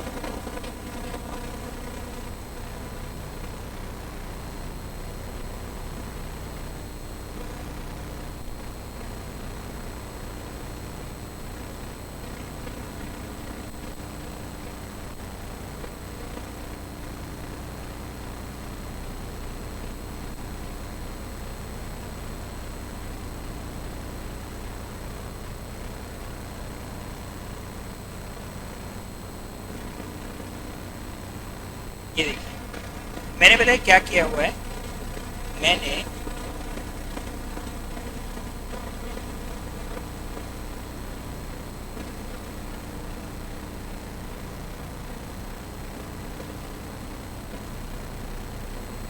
पूरा चैप्टर वाइज ये बनाया हुआ है कि कौन से चैप्टर से कितने मार्क्स का एग्जाम, कौन से क्वेश्चन कौन से एग्जाम में है। और ये लेटेस्ट भी है, तो मैंने पुराना है जुलाई 21 तक का मेरे पास, और लेटेस्ट भी है मई 22 तक का भी अपडेटेड है। मतलब इसमें आपको एग्जैक्ट कौन सा क्वेश्चन कितने नंबर का कौन से चैप्टर से आया था इसकी पूरी लिस्ट आपको मिल जाएगी, कौन सा क्वेश्चन कौन से चैप्टर से आया था। पर वो अभी डिस्कस करने का मतलब नहीं है, क्योंकि अभी आपको मैं चैप्टर के साथ साथ ही बताते जाऊँगा कि कौन सा चैप्टर कितना इंपॉर्टेंट है, कितने नंबर पे एग्जाम में आता है। वो सारी चीज़ें आपको साथ साथ पता चल दी जाएगी, कौन सा चैप्टर कितने कितने मार्क्स में एग्जाम में आया हुआ है। ठीक है, तो अभी इसका सेंस नहीं बनता है, ये आगे जाके मैं आपको बता ही दूंगा कि क्या क्या सब्जेक्ट कैसे कैसे पढ़ना है। साथ में मैं आपको फॉर्मूला पूरा शीट दे दूंगा कि फॉर्मूले कैसे याद रखने हैं, वो सब है। फिर हर चैप्टर में से कौन कौन से क्वेश्चन इंपॉर्टेंट है, कैसे चैप्टर को प्रिपेयर किया जाए, वो सब चीज़ें आपको मिल जाएगी। इसके लिए आपको 2 काम करने, एक तो आपको नाटा अकेडमी का यूट्यूब चैनल फॉलो करना है, एक मेरा खुद का यूट्यूब चैनल भी फॉलो कर लेना। कई बार ऐसा होता है कि चैनल अकेडमी के चैनल पे एक्सेस नहीं होती, तो मेरे चैनल पे भी डाल देता हूँ। मेरे चैनल का नाम यही है, निखिल गोखरू के नाम से आपको मिल जाएगा, वो आप फॉलो कर लीजिएगा, सब्सक्राइब कर लीजिएगा। और दूसरा आप नाटा का चैनल सब्सक्राइब कर लीजिएगा, क्योंकि ये सारी चीज़ें जो बात की होती है एग्जाम के दौरान की या क्लास खत्म होने के बाद की, वो हम यूट्यूब पे डालते हैं ताकि सारे बच्चों तक इजीली कम्युनिकेट हो जाए। तो उसको आप अगर सब्सक्राइब कर लेंगे तो नोटिफिकेशन आप तक आ जाएगा कि कुछ नया अपलोड हुआ है क्या। अगर और एक और चीज़, आपका टेलीग्राम ग्रुप बन जाएगा अभी एक, तो टेलीग्राम ग्रुप में भी वो सारी चीज़ें शेयर होती हैं, जो भी चीज़ नई अपलोड होती है यूट्यूब पे, तो वो सब भी आप लोगों तक पहुंच जाएगी। तो ये सारी चीज़ें तो बात की है कि सर कैसे पढ़ना है, पहले पढ़ तो ले एक बार, उसके बाद कैसे कि प्रिपरेशन कैसे करनी हो, बात की बात हो जाएगी। अगला एक और आता है सर, कॉस्ट थियरेटिकल है या प्रैक्टिकल है। अभी मैंने बता दिया पूरा 100 नंबर का प्रैक्टिकल है, तो ऑफकोर्स पूरा प्रैक्टिकल है। आईसीआई की जो अमेंडमेंट है सर 6 सब वाला, वो एप्लीकेबल होगा, एक्सप्लेन कर दीजिए। आईसीआई के अमेंडमेंट इनडायरेक्ट टैक्सेस में 6 महीने पहले तक के एप्लीकेबल होते हैं। इनकम टैक्स में प्रॉब्लम नहीं है, इनकम टैक्स में पूरे साल भर के अमेंडमेंट एक साथ आते हैं, तो अभी जो अमेंडमेंट आ गए वही आपके ऊपर एप्लीकेबल रहेंगे। इनडायरेक्ट टैक्स में होता है कि अमेंडमेंट 6 महीने पहले तक के भी एप्लीकेबल होते हैं, 4-5 महीने पहले तक के, इसलिए नवंबर तक के अमेंडमेंट्स आपके ऊपर लागू होंगे। डीटी में ऐसा नहीं होगा। और कुछ स्ट्रक्चर चैप्टर वाइज मैं आपको बाद में बता ही दूंगा क्या स्ट्रक्चर है, वो हम आगे जाके समझ ही लेंगे। तो आई थिंक मेरे हिसाब से बेसिक जो जानकारी आपको सीए इंटर के लिए चाहिए थी, वो आई थिंक आप लोगों को मिल चुकी है। एक और इम्पॉर्टेंट चीज़ मैं आपको बताता हूँ, सुनना ध्यान से। ये जो शीट्स है ऑनलाइन बहुत काम किए। जैसे मैं आपको एक अर्ली बर्ड की शीट बोलता हूँ, जो मैंने अभी जस्ट उन बच्चों को पढ़ाया है जो अर्ली बर्ड वाले बच्चे थे, जो आपके पहले आपके साथ फाउंडेशन दिए पहले आ गए थे, उनको एक चैप्टर पढ़ा है कॉन्ट्रैक्ट कॉस्टिंग। अब मैं चैप्टर कैसे पढ़ाता हूँ सुनना। मैंने सबसे पहले कॉन्ट्रैक्ट कॉस्टिंग का बेसिक लिख दिया कि ये चैप्टर क्या है, और ये बी कैटेगरी का है। मतलब मैंने ये बता दिया बच्चों को कि ये ए कैटेगरी नहीं, बी कैटेगरी का चैप्टर है। मतलब ये एग्जाम के लिए इम्पोर्टेंट तो है, पर इससे जितने क्वेश्चन आते हैं उससे दूसरे चैप्टर के क्वेश्चन ज़्यादा आते हैं। तो 10-10 नंबर वाले क्वेश्चन वाले चैप्टर होते हैं उसको मैं ए कैटेगरी देता हूँ, तो 5-5 नंबर वाले होते हैं और जो रेगुलर नहीं आते हैं उनको मैं बी कैटेगरी देता हूँ। ये बी कैटेगरी का चैप्टर था। अब मैंने उनको बेसिक पढ़ाना चालू किया, कॉन्ट्रैक्ट्स क्या होते हैं, ये वो सारे बेसिक एग्जाम्पल्स लिए। एग्जाम्पल लेने के बाद फाइनली मैंने फॉर्मेट्स डिस्कस किए, फॉर्मूले डिस्कस किए। ये सब कुछ करने के बाद मैंने अपने जो हार्ड कॉपी नोट्स जो आप लोगों को मिलेंगे उसकी सॉफ्ट कॉपी शीट में अटैच कर दी। अब यहाँ से मैंने क्या किया, सारे के सारे क्वेश्चंस करवाना चालू कर दिए। क्वेश्चन के साथ ही क्वेश्चन पढ़ा, उसके नीचे उसका सॉल्यूशन, क्वेश्चन पढ़ा, उसके नीचे उसका सॉल्यूशन, ये चालू हो गया। अब ऐसा हर क्वेश्चन में होता रहा कि क्वेश्चन उसका सॉल्यूशन, क्वेश्चन उसका सॉल्यूशन, ये सब कंटिन्यूसली होता गया। पूरे नोट्स में, क्लास नोट्स में यही चलता रहेगा, ठीक है, ये होता गया। अब जो होमवर्क क्वेश्चंस थे वो मैंने क्या किए, उसके भी आंसर्स अपलोड कर दिए। बच्चों जो होमवर्क क्वेश्चन सॉल्व करके लाते हैं वो मुझे व्हाट्सएप कर देते हैं, तो मैं उनके भी आंसर शीट में अटैच कर देता हूँ जो सही होते हैं। तो जिन बच्चों ने होमवर्क नहीं किया होता है या जिन बच्चों को होमवर्क में प्रॉब्लम आ रही होती है, फिगर्स मैच नहीं होते, बाद में परेशान होते रहते हैं, यार मेरा तो होमवर्क का आंसर मैच ही नहीं हुआ, ये वो, तो इसलिए मैं ये अटैच कर देता हूँ ताकि जिन बच्चों को होमवर्क में दिक्कत आए वो इन सॉल्यूशन को देख के इजीली होमवर्क भी चेक कर सके कि उनका सही है गलत है। क्लास में तो डिस्कस करेंगे सही, तो सारे होमवर्क क्वेश्चन की शीट के आंसर्स भी इसमें अटैच हो जाते हैं। ये सारे आंसर्स होमवर्क वाले हो गए, होमवर्क वाले सारे आंसर्स मैंने अटैच कर दिए इसके अंदर। अब इसके बाद क्या हुआ, इसके बाद मैंने पास्ट एग्जाम क्वेश्चन भी इसी शीट में अटैच कर दिए, जो पास्ट एग्जाम में आए हुए हैं। जुलाई 21 में आया हुआ क्वेश्चन है। उसके बाद देखो मैंने ये बता दिया कौन सी एग्जाम में कौन सा क्वेश्चन आया था, कौन से नोट से कौन सा क्वेश्चन आया था, कौन सा क्वेश्चन नया है, जो नया है उसको मैंने क्लास में करवा लिया, जो क्वेश्चन नोट्स में रिपीट हो रहा है उसके लिए मैंने बोल दिया कि एग्जाम का क्वेश्चन नोट्स में रिपीट हो रहा है। ये होने के बाद मॉड्यूल भी चालू कर दिया, और ये कॉन्ट्रैक्ट कॉस्टिंग का मॉड्यूल है। अब मैं इसमें क्या करता हूँ, सुनना ध्यान से, जो मॉड्यूल में क्वेश्चन करवा दिए हैं क्लास में उनके साथ लिख देता हूँ कि ये तो नोट्स का ऑलरेडी क्वेश्चन है, तो ये वापस करने की जरूरत नहीं होती। जो क्वेश्चन बहुत ज्यादा इजी होता है और मुझे लगता है कि आपने क्लास कर लिया, आपने पास्ट एग्जाम कर लिया, अब आप जब मॉड्यूल खोल रहे हो तो ऐसे साढ़े क्वेश्चन करने का क्या मतलब है, जिससे हाई लेवल क्वेश्चन हमने क्लास में कर लिया, तो मैं उनके साथ लिख देता हूँ no need to do question, Nintendo question, no need to do question, Nintendo question, मतलब हमें इस क्वेश्चन को अब करने की जरूरत है, मतलब आप क्लास में भी नहीं करेंगे, आप एग्जाम के एक दिन पहले भी नहीं करेंगे, आप रिवीजन में भी नहीं करेंगे, आप कभी नहीं करेंगे, क्योंकि क्वेश्चन इतने बेसिक लेवल का है कि आपको करने की जरूरत है नहीं। उसको मैं क्या नाम देता हूँ, Nintendo, no need to do question. तो ऐसे क्वेश्चंस मिलेंगे आपको मॉड्यूल के अंदर भी सब जगह, जिनको मैं निंटेंडो लिख देता हूँ, और निंटेंडो मतलब इस क्वेश्चंस को करने की जरूरत है। तो मैंने क्या किया, मॉड्यूल के भी सारे क्वेश्चन जो करने लायक है या जो नोट्स में कवर्ड है, और जो क्वेश्चन नोट्स में कवर्ड नहीं है उसे मैंने करवा भी दिया, नोट मॉड्यूल में ही करवा दिया, मॉड्यूल के पीछे ही सॉल्यूशन लेके उसको भी पूरा सॉल्व करवा दिया। जैसे मुझे लगा एक क्वेश्चन क्लास का बहुत बढ़िया है और एक क्वेश्चन नोट्स में कवर्ड नहीं है, वेरी आईएमपी मार्क करके इसका नीचे सॉल्यूशन भी पूरा का पूरा करवा दिया। अब हुआ क्या, ये जो शीट है, ये पूरी क्लास की शीट हमारी रेडी हो गई। ये शीट में जाके रेगुलरली रोज जितना लिखता हूँ वो जाके गूगल ड्राइव का हो जाता है। ये देखो कॉन्ट्रैक्ट कॉस्टिंग सीआर रीवर्ड 8 अगस्त को लास्ट पढ़ाया था मैंने, उसकी शीट अपडेट हो गई। इससे क्या होगा, आप घर पे जाके मोबाइल पे रोज ये जो शीट है वो अपने यहाँ पे ओपन कर सकते हो, और ये लिंक एक्टिव रहेगी टिल योर एग्जाम्स।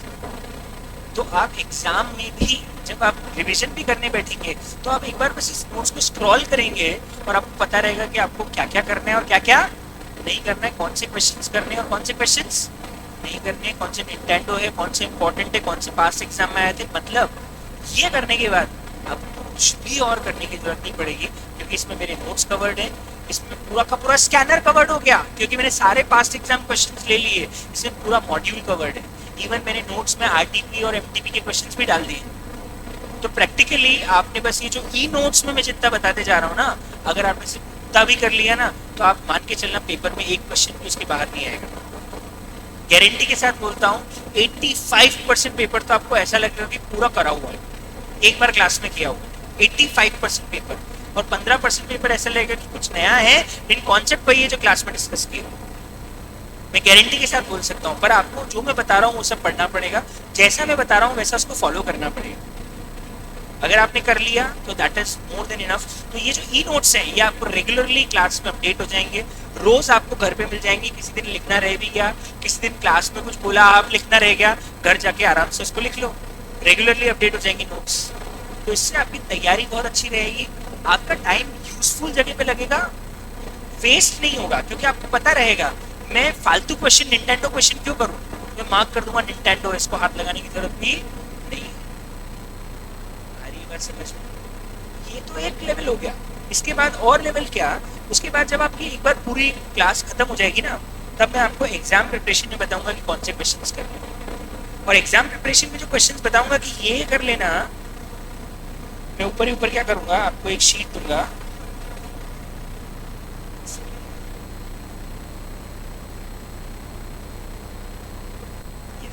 यहाँ पे मैं आपको ये भी बता दूंगा कि अब क्या करना है। ये देखिए,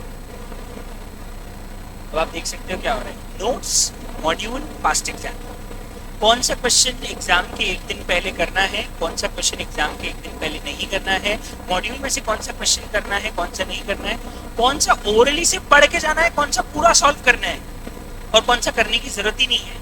वो सारी लिस्ट भी आपके पास मिल जाएगी।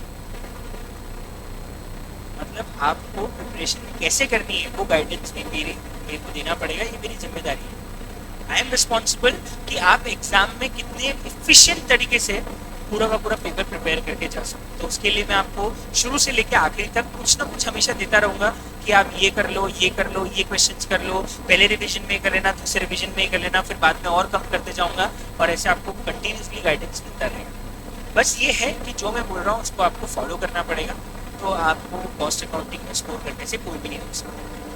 ठीक है साहब, तो अब ये समझ में आ गया कि हमें कैसे पढ़ना है। तो विल स्टार्ट विद बेसिक्स, हम उसके बाद हमारे क्लास के नोट्स चालू करते हैं, साथ साथ में पास्ट एग्जाम भी शीट में अटैच करते जाते हैं, और मॉड्यूल भी साथ साथ में डिस्कस करते जाते हैं। तो होता क्या है, जब तक हमारी क्लास का चैप्टर फिनिश होता है, तीनों चीजें बाय डिफॉल्ट कवर हो चुकी होती है, तो आपको और कुछ कवर करने की जरूरत बचती नहीं है। बच्चा पूछ रहा है स्कैनर क्या है? स्कैनर पास्ट एग्जाम ही होता है। स्कैनर का मतलब ही क्या होता है? Past exam question. So yes, we have to do the past exam questions with the notes in the module. ये तीनों चीजें आपने कर ली, और तीनों करनी पड़ेगी, तीनों करनी पड़ेगी। सिर्फ नोट्स करके जाओगे तो भी काम नहीं चलेगा, सिर्फ पास एग्जाम करके जाओगे तो भी काम नहीं चलेगा, सिर्फ मॉड्यूल करके जाओगे तो भी काम नहीं चलेगा। तीनों चीजें प्रिपेयर करोगे तो गारंटीड मार्क्स स्कोर कर पाओगे। ठीक है सर, यस, मैं जैसा बोलूंगा वैसे करते रहना। एमटीपी आरटीपी कवर्ड है। एमटीपी आरटीपी में होता क्या है, सारे पास एग्जाम क्वेश्चन ही वापस कॉपी करके डाल देते हैं, तो आपको एनटीपी आरटीपी में कोई, और हाँ कुछ क्वेश्चन मेरे टेस्ट के लिए भी छोड़ूंगा, जो मैं आपको पूछूंगा कहाँ पे, टेस्ट के अंदर। तो वहाँ पे आपके बच्चे भी एमटीपी आरटीपी क्वेश्चन जो उन्हें क्लास में नहीं कराया वो भी तो देने पड़ेंगे, क्योंकि टेस्ट में हमेशा यूनिक क्वेश्चन आएगा। ये मान के चलना जो मैंने क्वेश्चन पढ़ा दिया है वो एग्जैक्टली टेस्ट में आने वाला नहीं, कुछ ना कुछ अलग आएगा, और कुछ ना कुछ अलग आरटीपी एमटीपी से कवर हो जाएगा। तो अगर आपने टेस्ट भी दे दिए तो आरटीपी एमटीपी पूरी कवर होगी, आपको फिर और कुछ भी करने की जरूरत नहीं। हार्ड कॉपी में कुछ नहीं मिलेगा। अरे हार्ड कॉपी में पूरे नोट्स मिलेंगे ना यार, कैसी बात कर रहे हो? पूरे आपको जो फिजिकल नोट्स है वो हार्ड कॉपी में मिलेंगे। क्या हार्ड कॉपी में नहीं मिलेगा? मॉड्यूल नहीं मिलेगा। क्यों नहीं मिलेगा मॉड्यूल हमारी तरफ से हार्ड कॉपी में? क्या आईसीआई देगी। और पास्ट एग्जाम क्वेश्चंस जो है वो आपको सॉफ्ट कॉपी में मिलेंगे, क्योंकि वो तो एग्जाम टू एग्जाम अपडेट होते जाते हैं, तो ऑफ कोर्स वो हार्ड कॉपी में डालना पॉसिबल नहीं है, तो इसीलिए वो पास्ट एग्जाम क्वेश्चन आपको सॉफ्ट कॉपी से मिल जाएंगे, और वो आपको आईसीआई की वेबसाइट पर रेडीली अवेलेबल है। मैं शीट में भी अटैच कर दूंगा, नहीं तो सारी एग्जाम की क्वेश्चंस आईसीआई की वेबसाइट पर मिल जाते हैं विद सॉल्यूशन, वो भी अवेलेबल है। और कुछ डाउट नहीं? चलिए साहब, तो अब हम चालू करते हैं, और finally now we are gonna talk about the cost accounting subject. अब कॉस्ट अकाउंटिंग के अंदर हाँ सर, एक चीज समझनी पड़ेगी कि सर आपने अच्छाइयाँ तो बहुत सारी बता दी कॉस्ट अकाउंटिंग की, ऐसा तो है नहीं सर हर सब्जेक्ट दूध का धुला तो होता नहीं कि आपने बोल दिया वाओ कितना अच्छा सब्जेक्ट है, वाओ कितने बढ़िया स्कोर कर सकते हैं, वाओ ये वाओ वो वाओ वो, तो सारे वाओ फैक्टर आपने बता दिए। एक आध दो फैक्टर तो बताओ जो आपको लगता है कि बच्चों को दिक्कत आती है, जहाँ पे अभी भी दिक्कत है। दिक्कत बताए कहाँ है? पेपर लेती है, पेपर इजी आता है पर पेपर लेती है। मैं आपको एग्जाम के बाद बच्चों का फीडबैक बताता हूँ कि बच्चों ने क्या फीडबैक दिया था। Just give me a second, देखिए सर पेपर बहुत अच्छा था, आपके इंपॉर्टेंट क्वेश्चन आए, ठीक है पेपर ब्ला ब्ला, लेकिन आगे देखना सर पेपर बहुत लेंदी था, बट हर क्वेश्चन जो आपने कराया स्ट्रेटजी वीडियो में ब्ला ब्ला ब्ला ब्ला ब्ला, मेन चीज पेपर क्या था?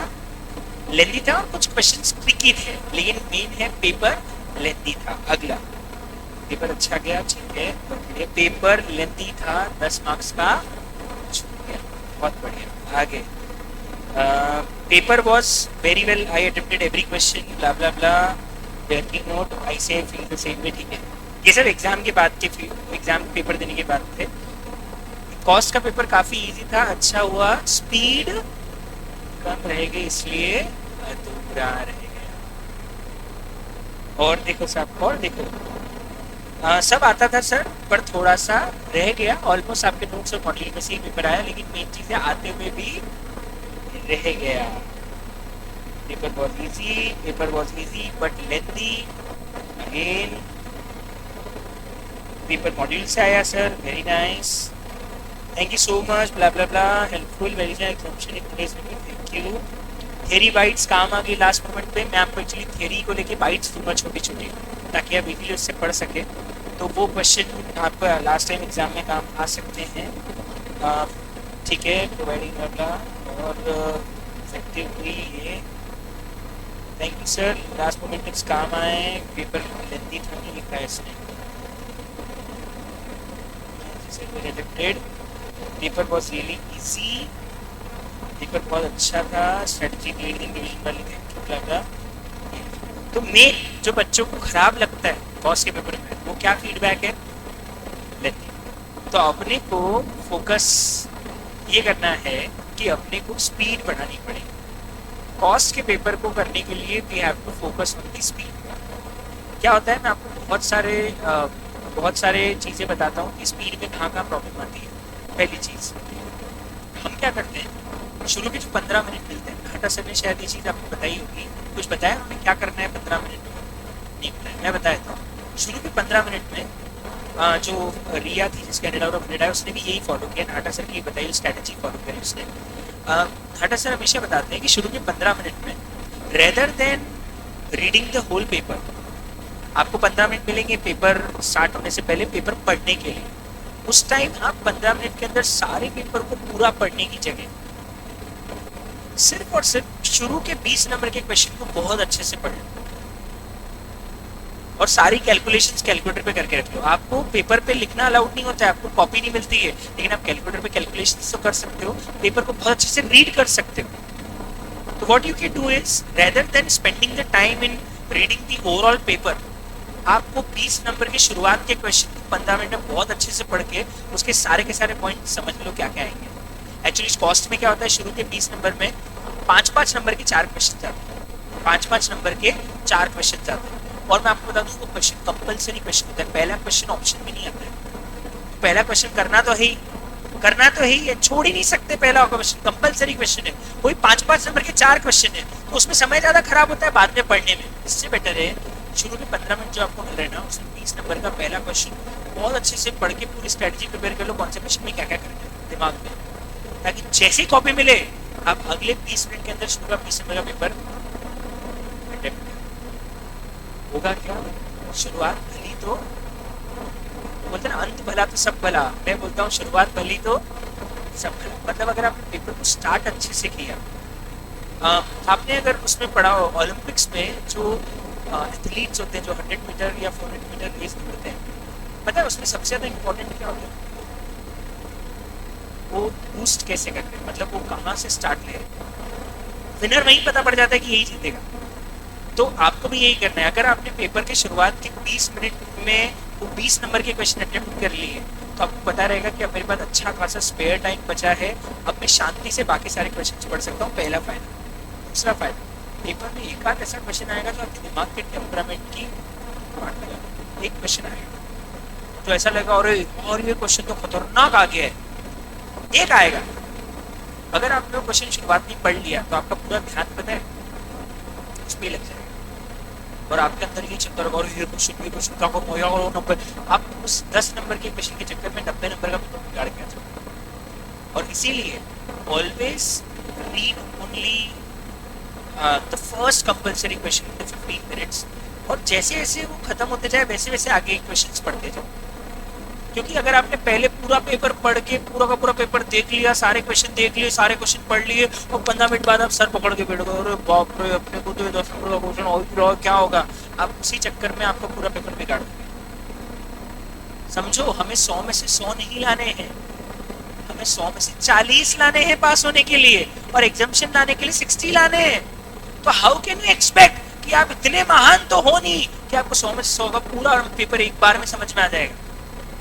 हम समझते हैं अपने आप को महान, पर अपने आप को कम महान समझना कोशिश करो। कोशिश करो अपना ईगो एग्जाम में मत लेके आओ कि नहीं ऐसे कैसे क्वेश्चन मेरे से नहीं आएगा, मैं तो यही करूंगा सबसे पहले, और आधा घंटा आपने उसमें अगर 10 नंबर के क्वेश्चन में बर्बाद कर दिया तो गया आपका पेपर, आपका दिमाग का टेम्परामेंट बिगड़ जाएगा। तो इसीलिए ध्यान रखना, पेपर में स्पीड मेंटेन करने के लिए पहला काम तो आपको यही करना पड़ेगा, शुरुआत के 15 मिनट जो रीडिंग के मिल रहे हैं उसको रीडिंग के 15 मिनट न मान के ये मानो कि आपको शुरू के 20 नंबर के क्वेश्चन को पढ़ने के लिए मिल रहा है टाइम, उसको पढ़ो ताकि जब आपका पेपर का कॉपी आपके हाथ में आए तो आपने शुरू के 4 क्वेश्चन पढ़ रखे हैं, थर्ड 20 मिनट के अंदर आपके शुरू के 20 नंबर के क्वेश्चन सॉल्व हो जाने चाहिए।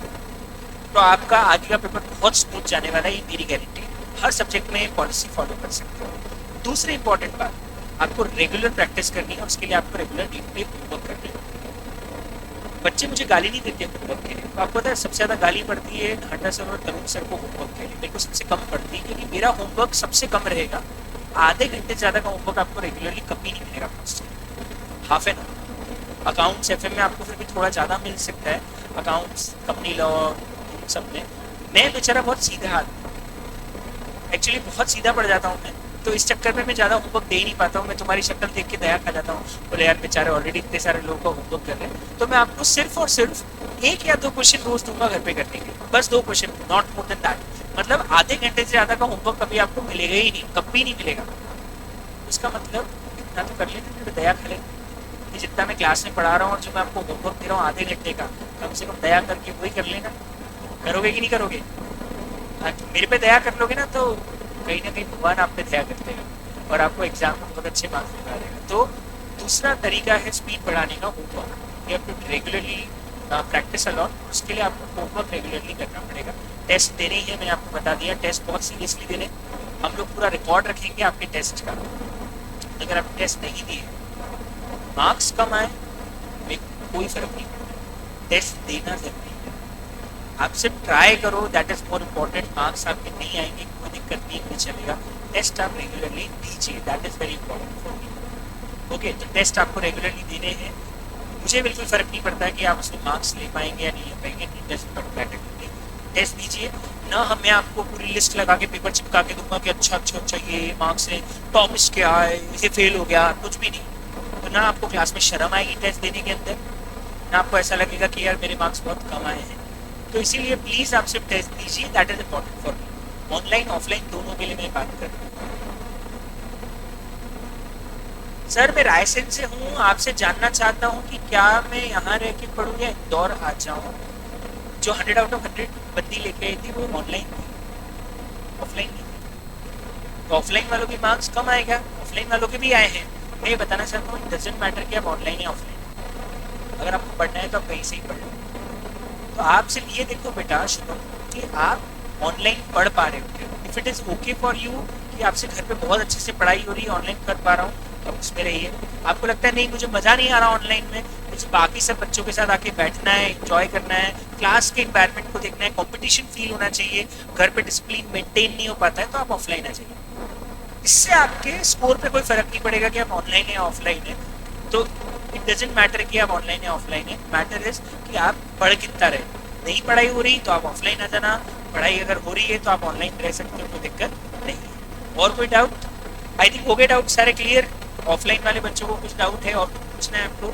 चलिए, तो अब हम फाइनली बात करते हैं कॉस्ट की। और अगर हम कॉस्ट की बात चालू करें तो पहली बात, इस सब्जेक्ट के बारे में क्या बोलूं? बहुत कुछ बोल दिया सर आपने ऑलरेडी, थोड़ा सा और बोल देता हूँ। ये जो सब्जेक्ट है ना, इसकी खासियत क्या है सुनना।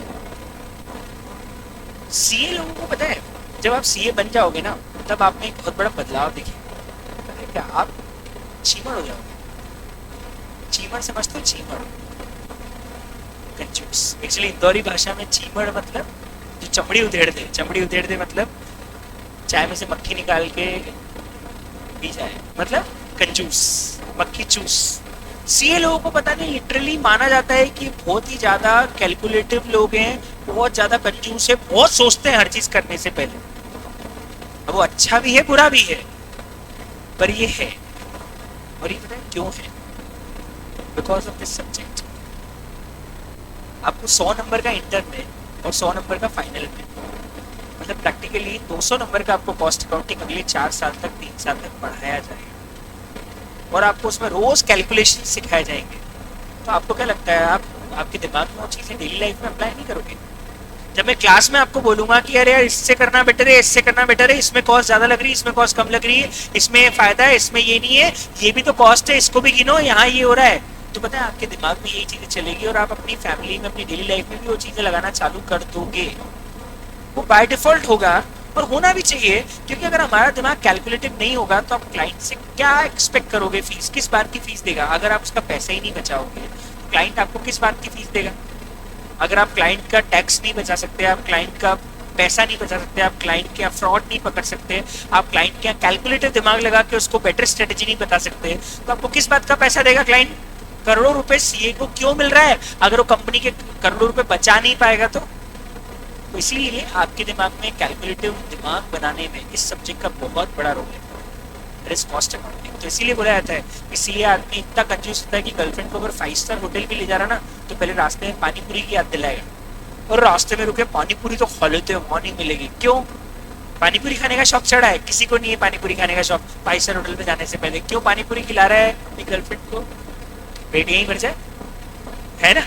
तो कहानी ये है कि ऐसे कैलकुलेटिव दिमाग आपके अंदर अपने आप आ जाएगा अगले 3 से 4 सालों के अंदर। मतलब मैं आपको बनियागिरी सिखाने वाला। यस, ये सब्जेक्ट आपको पक्का क्या बना लेगा? पक्का बनिया बनाएगा। क्लास में कुछ राजस्थानी लोग हैं क्या? Rajasthani, Gujarati, Sindhi. I am not pointing out any religion, just asking. Rajasthani, Gujarati, Sindhi, इन 3 लोगों के मैं पैर धो लूंगा क्योंकि उनको मुझे बनिया बनाने की जरूरत ही नहीं। उन लोगों का दिमाग वैसे ही इतना कैलकुलेटिव होता है कि उनको कॉस्ट अकाउंटिंग मुझे क्या पढ़ानी, वो मुझे पढ़ा जाएंगे। ठीक है, तो बाकी जो हम बेचारे सीधे साधे लोग हैं जो ना मारवाड़ी है, ना राजस्थानी है, ना सिंधी है, ना गुजराती है, हम लोगों को सीखना पड़ेगा। तो हम लोगों को सब्जेक्ट बनिया बनाएगा, ये लोग पैदाइशी बनिए हैं। ठीक है, तो हम जो है एक बोल रहे हैं sir I am Gupta, is it sufficient? आपको पढ़ना पड़ेगा कॉस्ट अकाउंटिंग। ठीक है, गुप्ता जी को पढ़ना पड़ेगा सर। ओके, चलिए। तो पॉइंट ये है कि बनियागिरी सीखनी है अपने कोई सब्जेक्ट के अंदर। हम लोग समझेंगे कैसे कैलकुलेशंस किए जाएं, कैसे हम अलग अलग तरह से कॉस्ट कैलकुलेट कर सकते हैं। बहुत सारी कैलकुलेशंस के अंदर आएगी, थोड़ी थोड़ी बनियागिरी सीख जाएंगे हम इस सब्जेक्ट को पढ़ने के बाद। ठीक है, अब हम बात चालू करते हैं। एक वर्ड लिखा है मैंने सिर्फ, और वो वर्ड है कॉस्ट। तो मुझे बताएगा what do you mean by cost? क्या मतलब है कॉस्ट का?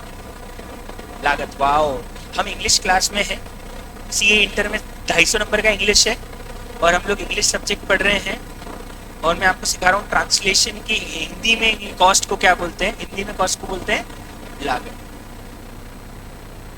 मैं ट्रांसलेशन नहीं मांग रहा हूँ, मुझे चाहिए कॉस्ट का मतलब क्या है। कॉस्ट का हिंदी ट्रांसलेशन नहीं चाहिए मुझे, कॉस्ट का मतलब क्या है। यस, एक आंसर आया अभी। कहाँ था आंसर? प्रोडक्शन कॉस्ट आया जी। क्या होता है कॉस्ट? जब उस चीज को बनाने में जितनी प्रोडक्शन कॉस्ट लग रही है वो कॉस्ट होती है। कॉस्ट में हम प्रॉफिट जोड़ते हैं तो हमारी क्या बन जाती है? सेल्स। ये तो सबको पता है कि कॉस्ट में क्या जुड़ता है? प्रॉफिट। ओनर अपना प्रॉफिट जोड़ता है तो यहाँ से क्या निकल जाती है? सेल्स। तो पहला आंसर आ रहा है सर कॉस्ट मतलब किसी चीज को बनाने की लागत, मतलब प्रोडक्शन में लगने वाली कॉस्ट कॉस्ट होती है। किसी चीज को बनाने की कीमत, कीमत की कॉस्ट। चलो ठीक है, बनाने में लगने वाला पैसा कॉस्ट होता है। और कोई answer? Okay, amount spend on product and services. Any other answer? Advertisement और कोई भी खर्चा, कोई भी खर्चा। Yes, any other answer? पीछे लास्ट में आपने कहा ऐसे बैठ गया, मतलब भजन चल रहा है, जय श्री राम जय श्री राम, है ना? थोड़ी देर में हाँ जय श्री राम लगा लेंगे। नहीं, आंसर देना पड़ेगा लास्ट में sir. What is the meaning of cost? Whatever resources sacrificed, expenses on production, transportation, monetary value incurred. Okay, there are a lot of different answers. जी, yes, Utkarsh. बैठे बैठे रहना, खड़े मत रहना। Any kind of? Okay, एक product को बेचने से पहले के किए गए खर्चे। मिला जुला आंसर है, सही भी है गलत भी है, पर इस चीज को समझने के लिए अपने को एक एग्जाम्पल सोचना पड़ेगा ताकि हम समझ सके कि यार एग्जैक्टली कॉस्ट का मीनिंग क्या है और कॉस्ट में क्या क्या चीज होती है, जनरल आंसर तो सबसे पहले आपके दिमाग में आता है ना, मुझे आपसे वो चीज निकालनी है, आपके दिमाग से निकालनी है। आपके दिमाग में पता है कॉस्ट जैसे दिमाग में सुनते हो ना, आपके दिमाग में सबसे पहले फैक्ट्री और वहाँ प्रोडक्ट बन रहा हुआ वो दिखता है। और आपको दिखता है सबसे पहला आंसर इसीलिए आया, किसी चीज को बनाने में लगने वाला खर्चा कॉस्ट होता है। मुझे एक्चुअली ये मेंटालिटी आपके दिमाग से हटानी है कि सिर्फ बनाने में लगने वाला खर्चा कॉस्ट होता है। और उसके लिए हम एक छोटा सा एग्जाम्पल देखेंगे ऑनलाइन और समझेंगे कि क्या ये सही है या ये गलत है।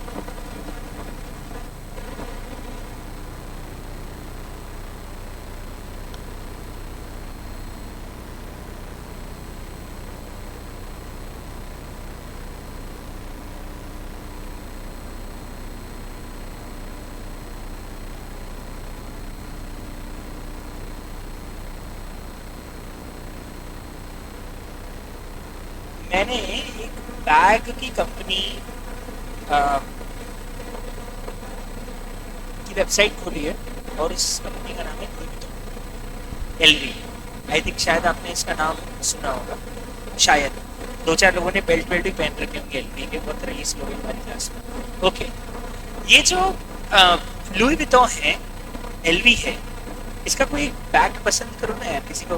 Girls please choose one bag, what do you like, मतलब कोई बैग आपको पसंद आ रहा हो कि बहुत अच्छा है, जैसे ये इसका सिग्नेचर ब्रांड है। चलो इसको खोल लेते हैं।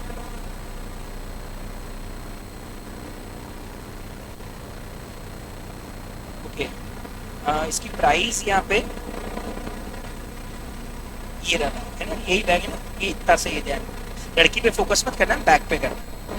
मेरे को पता था तुम ऊपर देख रहे हो, मैं देखने की बात कर रहा हूँ, ठीक है। ओके, तो अभी भी लड़की पे फोकस करना। चले चले अब ठीक है। ओके, मुद्दे पे आते हैं। तो ये जो बैग है, लुक एट दी बैग, लगभग इतनी साइज का दिख रहा है। हमारा जो टिफिन बॉक्स होता है लगभग उसी टाइप का बैग है थोड़ा, और इसमें कुछ भी सोने का नहीं है, सोने चांदी का कुछ भी नहीं है, नॉर्मल है।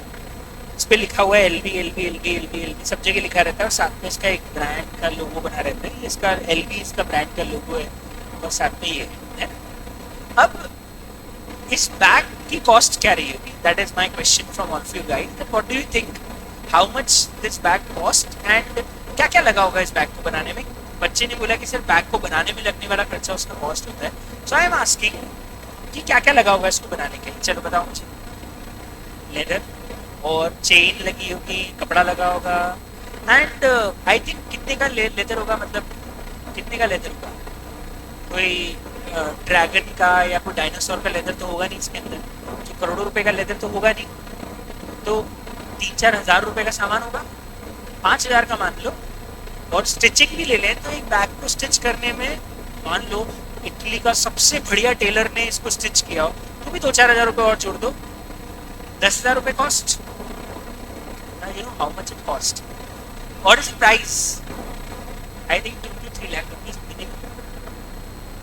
ये बैग आपको कितने का मिलेगा एलवी की वेबसाइट से, ओरिजिनल वाला है ना, 100 रुपए का है ना, बहुत बढ़िया। 100 रुपए में 000 ऐड करते जाना है ना, it will cost around 2 to 3 lakh rupees.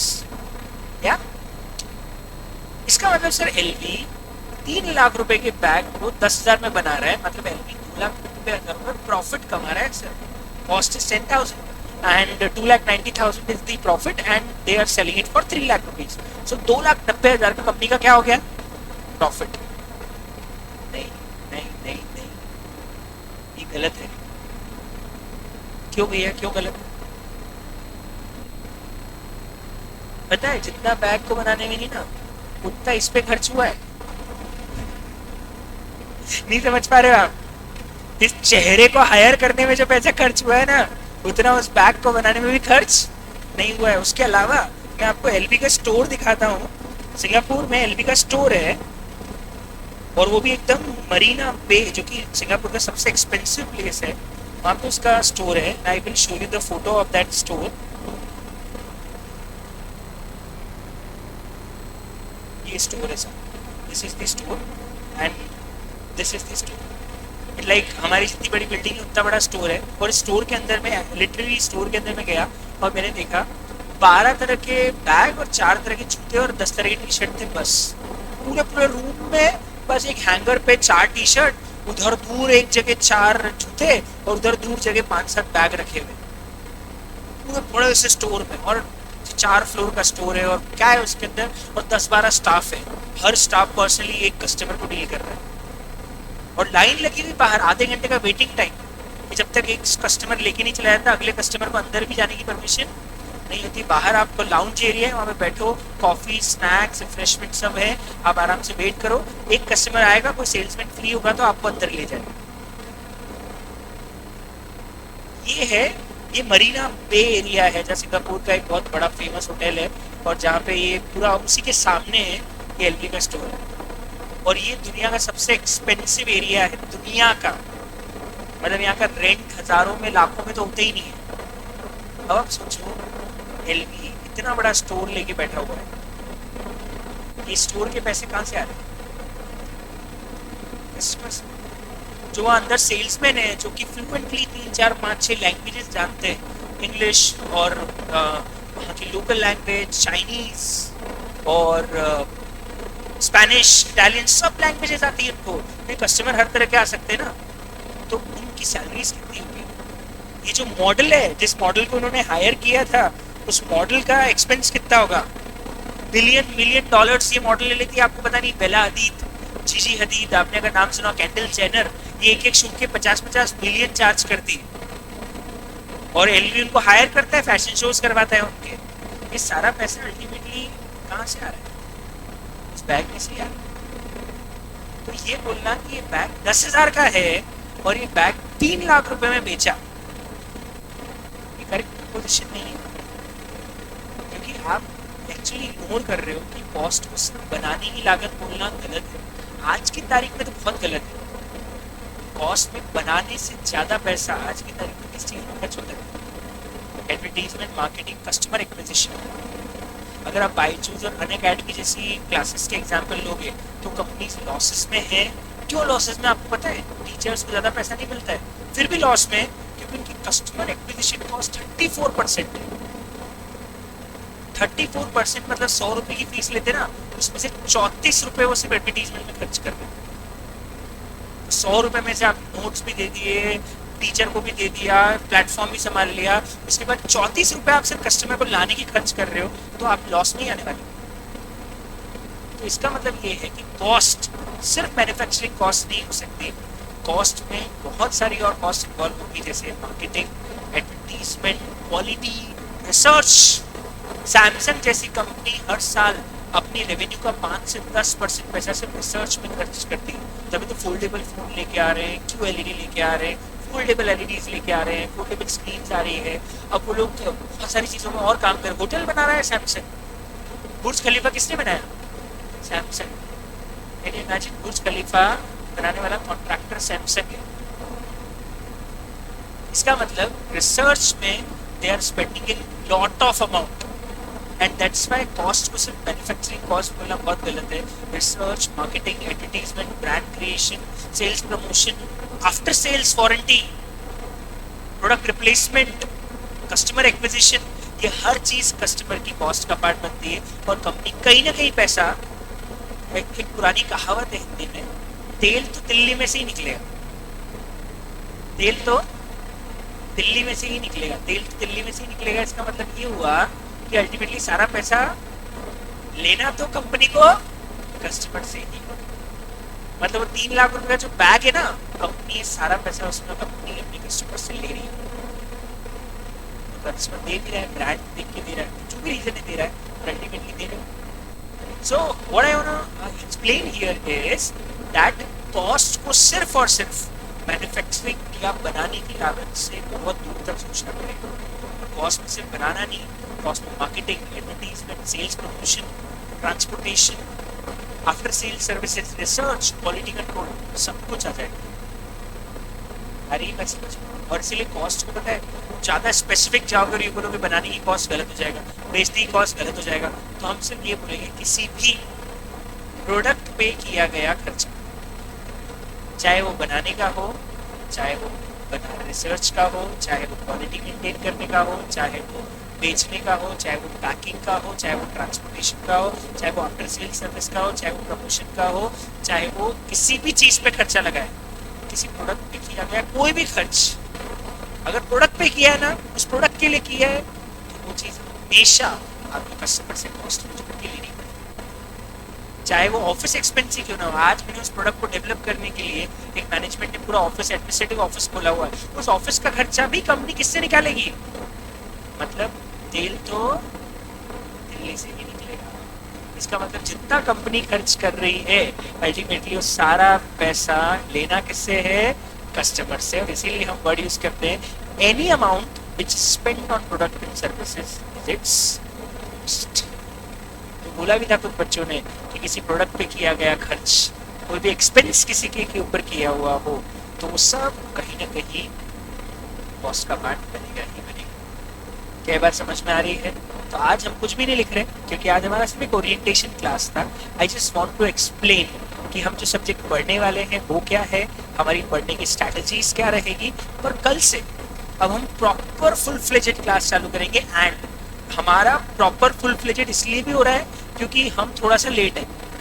अगर आप अभी अर्ली बर्ड होते तो मैं एक आध दिन और टाइम पास कर लेता, पर अब हमारे पास टाइम पास करने का बिल्कुल भी समय नहीं है। पहले तो आपका रिजल्ट डेट आया, रिजल्ट डेट आने के बाद अब आप अर्ली बर्ड में ना आके बाद में आए हो, तो हमें समय को कवर अप करना पड़ेगा।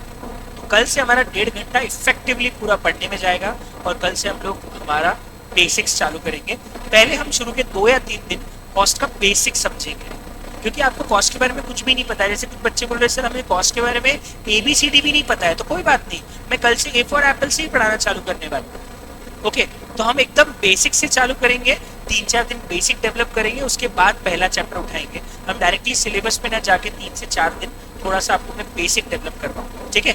तो कल मिलते हैं, आज का डिस्कशन यहीं पे खत्म करते हैं। Thank you so much, enjoy, good day, bye bye, thank you everyone, thank you. Sir maths जरूरी है कॉस्ट के लिए? नो, कोई रिक्वायरमेंट नहीं है, मैथ्स हो या नहीं हो कोई फर्क नहीं पड़ेगा, कोई दिक्कत नहीं है।